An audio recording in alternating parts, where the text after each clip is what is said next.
right now we're laying down plywood on top of moving blankets so we don't scratch the floor.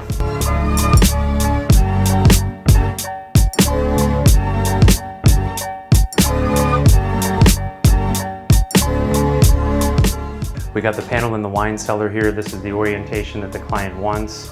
This is Pearlescent Onyx. It's polished to a 5000 grit. It has a border on it, a metal frame, and then it's rear illuminated. We're gonna take it like this, hang it in this orientation, and we're good to go.